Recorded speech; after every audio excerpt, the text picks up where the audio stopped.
थोड़ा सा आज हम शब्द, शब्द का अर्थ, शब्द के अर्थ की लक्षण, ये तीन चीज को आप समझिए तो क्रम से फिर बाकी चीजों को समझना वेदांत सार के जो सूत्र हैं थोड़ा सा और सहज हो जाएगा। तो बहुत एकाग्र होकर के और कागज कलम छोड़ के बैठिए। एक शब्द होता है और एक शब्द का अर्थ होता है। शब्द के अंदर ही उसका अर्थ छिपा होता है और शब्द की जो शक्ति है, शब्द की शक्ति जो है वह उसके अर्थ की तरफ स्वाभाविक रूप से मोड़ देगी। ये शब्द की शक्ति होती। अब अगर शब्द किसी ने सुना ही नहीं तो फिर उसके अर्थ की प्रतीति भी नहीं होगी। शब्द ठीक से सुन लिया हो, भाषा का ज्ञान हो, तो उस सुने हुए शब्द से उसका क्या अर्थ है ये बोध हो जाएगा। तो इसे हम कहते हैं शब्द की अपनी जो एक शक्ति होती है, शक्ति जो शब्द की है वह आपको अर्थ समझा देती है। लक्षण हम कहते हैं कि हमने शब्द सुना, उसका अर्थ भी दिख रहा है, लेकिन एक्चुअल में उसका मीनिंग कुछ और है। उसे हम कहते हैं लक्षणा वृत्ति। वृत्ति मतलब आपके मन में जितना वो विचार बना है उसी को हम वेदांतिक भाषा में वृत्ति कहते हैं। वृत्त शब्द का अर्थ होता है घेरा, सर्कल। वृत्त माने सर्कल। तो आपके मन के जानने के घेरे में जो चीज आई उसे हम कहेंगे वृत्ति। जैसे आपने फूल देखा, फूल दिखा, आपके मन में समझ कब आएगी? जब वो फूल आपके मन के देखने में पूरी तरह से आ जाए। तो मन के देखने के घेरे में जो वस्तु आई उसी का ज्ञान होता है। तो यहाँ अब घेरा शब्द ना कह के आप इसी को वृत्ति कह सकते हैं। जानने के घेरे में जो चीज आ गई, जो चीज तुम्हारे जानने के घेरे में नहीं आती उसका ज्ञान कैसे हो सकता है? Very simple. तो घड़ा देखा तो घड़े के आकार वाला ही मन हो जाता है, तो हम कहेंगे घड़े का ज्ञान हुआ। वृत्ति माने मुझे उसका ज्ञान हुआ।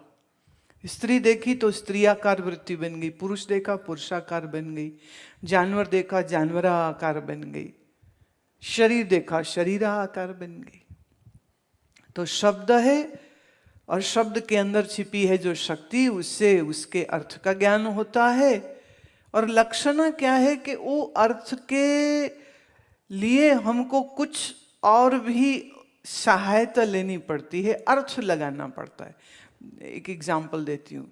जैसे किसी ने कहा अपने पिता को, वो आम रखे थे सामने मेज पे, तो कहती पिताजी काट दूं? तो इसका लिटरल मीनिंग क्या निकलेगा कि पिताजी को काट दूं। पर क्या ये वही अर्थ है? अर्थ तो कुछ और है। तो उसमें पिताजी को छोड़िए और आम को काटने की ओर ज्ञान हो जाएगा आपको। तो इसको हम कहते हैं लक्षणा।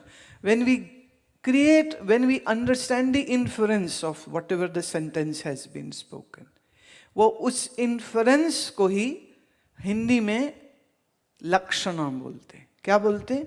लक्षणा।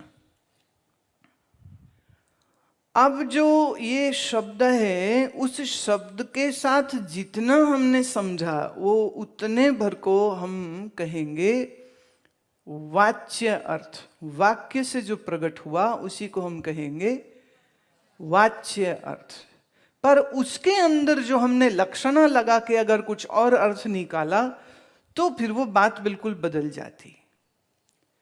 तो वाच्य अर्थ और लक्ष्यार्थ या लक्षणा अर्थ।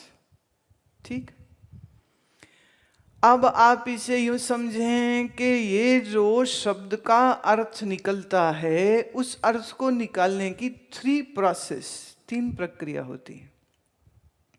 जहत, अजहत और भाग त्याग। रिपीट कर लीजिए,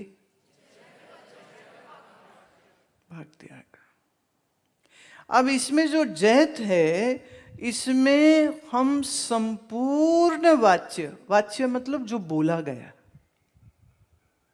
जो कहा जा रहा है शब्द, संपूर्ण वाच्य अर्थ को त्याग करके उसके संबंधी को हम पकड़ लेते हैं। जैसे गांव नदी पे है, तो वहां हमने नदी पूरी छोड़ी और गांव को ले लिया, राइट।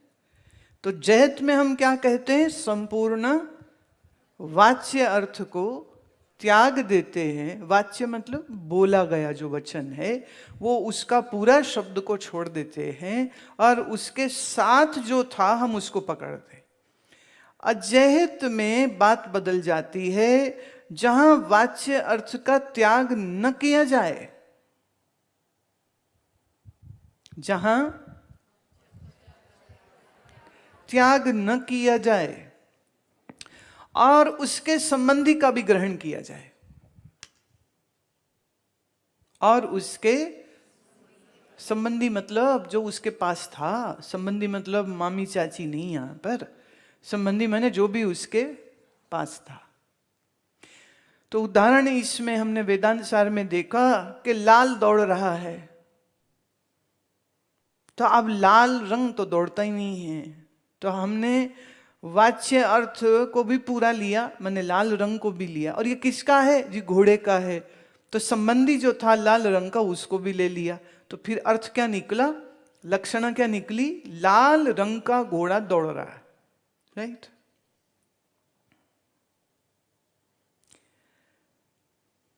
फिर आती है अगली, जिसे हम कहते हैं भाग त्याग लक्षण वृत्ति। भाग त्याग लक्षण वृत्ति में क्या है, जो विरोधी अंश है वो छोड़ दिया जाता है और जो सिमिलर है उसको ले लिया जाता है। जो जो विरोधी है, ऑपोजिट टू वन अनदर, उसको छोड़ देते हैं, जो जो सिमिलर होता है उसको उसको ले लेते हैं, राइट। ये क्लियर है अब सबको?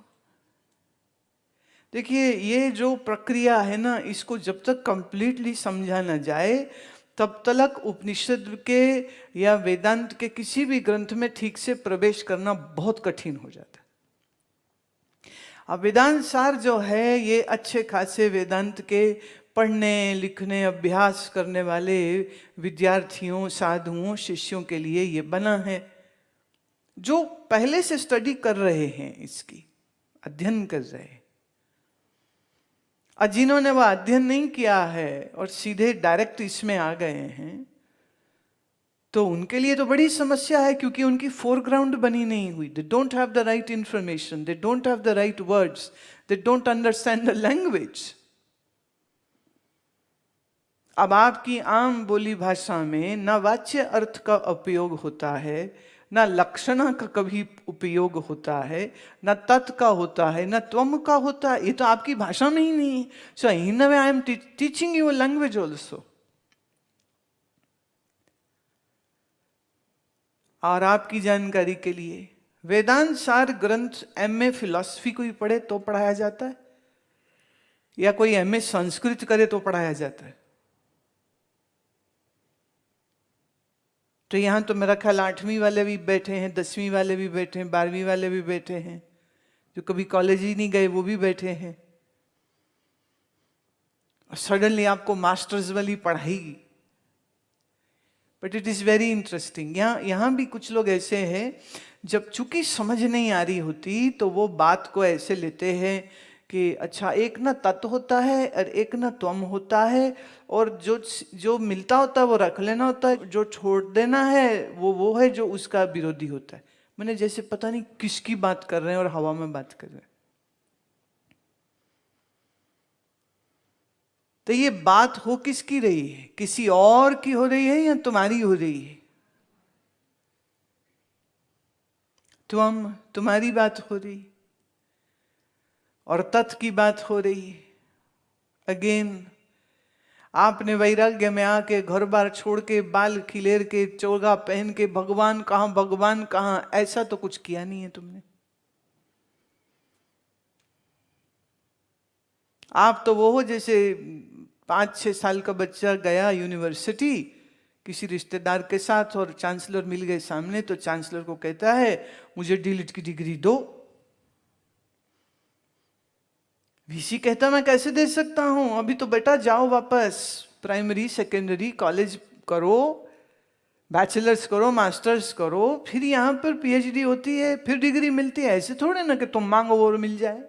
तो फिलॉसफी को जब लोग पढ़ते हैं तो वो बिल्कुल एब्स्ट्रैक्ट होती है, मतलब कुछ मतलब पता नहीं चल रहा होता है, कि रट्टे लग रहे होते हैं और वो रट्टे चल रहे होते हैं।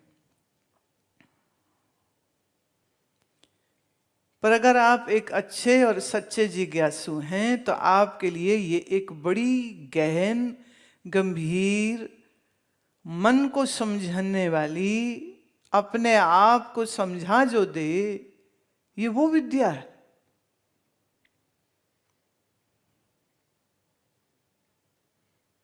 एक ने कहा हाँ जी हमने सुना तो है, कई बार सुना है, आत्मा ही ब्रह्म होती। तो चलो अब नया क्या है इसमें? पर प्रश्न ये उठता है कि कैसे? अगर आप कैसे नहीं समझते हैं तो आपकी समझ अधूरी है। समझ अधूरी होगी तो अज्ञान का आवरण और विक्षेप तो फिर दूर नहीं हो सकता है। There are no shortcuts. तो इसको पूरी प्रक्रिया को ठीक से समझना चाहिए। जैत में वाच्य अर्थ का पूरा त्याग किया और संबंधी लिया।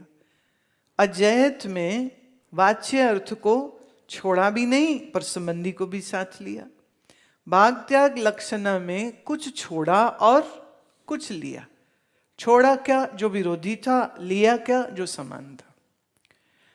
अब हमारा विषय है तत् क्या है और त्वम क्या है, और तत् और त्वम को समझने के लिए हमें पूरी प्रक्रिया में फिर से उतरना होगा। Just to remind you and revise you. ये ऊपर क्या लिखा हमने? जीव। अब जीव की प्रक्रिया क्या है, जीव की परिभाषा क्या है? उसमें अंतःकरण, अंतःकरण में आभास किसका? आत्म चैतन्य का। क्लियर? हमने कहा ईश्वर, तो ईश्वर में क्या? माया और ब्रह्म चैतन्य का आभास। जीव अर्थात त्वम, ईश्वर अर्थात तत्। अब तत् का स्वरूप क्या है? ब्रह्म चैतन्य का आभास आया माया में तो हुआ ईश्वर। त्वम का क्या स्वरूप हुआ? आत्म चैतन्य का आभास आया अंतःकरण में, इसी को हम कहते। तुम कौन हो? पक्का? अगर जहत में जाएं, ये हुआ वाच्य अर्थ, पर हमारा लक्ष्य है ये, इसको समझना है, इसको समझना। जब हम कहते ईश्वर, तो ईश्वर को हम बोलते थे माया विशिष्ट चैतन्य। जब कहा जीव, तो ये था अंतःकरण विशिष्ट चैतन्य, हुआ त्वम। त्वम माने जीव, ईश्वर माने तत्। यहां अंतःकरण है, यहां माया। आभास, आभास आत्म चैतन्य, ब्रह्म चैतन्य। राइट? अब महावाक्य है तत्वमसि। तत्वमसि में क्या है? तो तत् है और त्वम है, और असि माने एकता। Got it? जैत लक्षण में अगर हम जाएं तो उसमें वाच्य अर्थ को त्यागा जा रहा है। वाच्य अर्थ को त्यागा जा रहा है मतलब अंतःकरण भी छोड़ दो, आभास भी छोड़ दो। तो मिलाएं किसके साथ?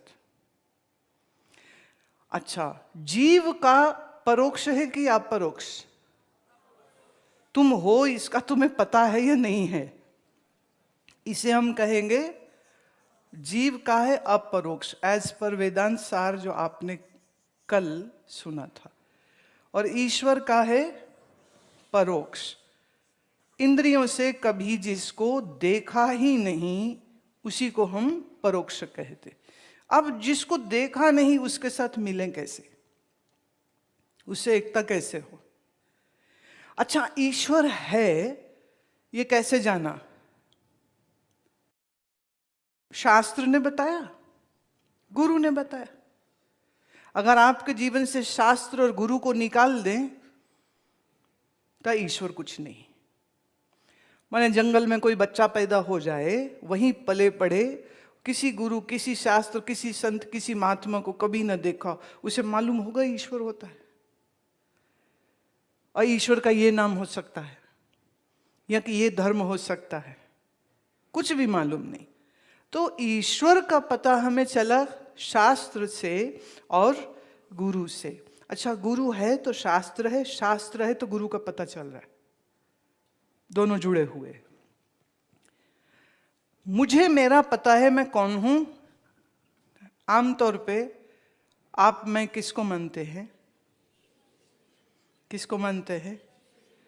और किसको मानते हैं? शरीर को मानते हैं और किसको मानते हैं? इंद्रियों को मानते। और किसको मानते हैं? प्राणों को मानते हैं, है ना? ये आवाज जो जोर से आए और स्पष्ट आए ना, वो हमारे अच्छे वाले शिष्यों की होती, और ये वो हैं जो 15 साल से छोटे वाले हैं। और किसको मैं मानता हूं? मन को। और किसको मानते हैं? अकल को अपनी। और किसको मानते हैं? चित्त को, अहंकार को। राइट? ये है जीव। जीव है अंतःकरण वाला, तो जीव हुआ अल्पज्ञ। इसके साथ हम जोड़ दें एक लक्षण इसका, जीव है अल्पज्ञ और ईश्वर है सर्वज्ञ। Got it? अल्पज्ञ और सर्वज्ञ विरोधी हैं कि समान? ओके। जीव हैं अनेक और ईश्वर है, राइट? विरोधी हुए कि समान हुए? विरोधी। जीव है मलिन सत्वगुणी और ईश्वर हुआ शुद्ध सत्व। विरोधी के समान? विरोधी। और ऐसे तो लिस्ट बहुत लंबी चली जाएगी, राइट? अभी इतना ही लेते हैं। नाउ द पॉइंट इज, अंतःकरण और माया एक से है कि दो अलग अलग?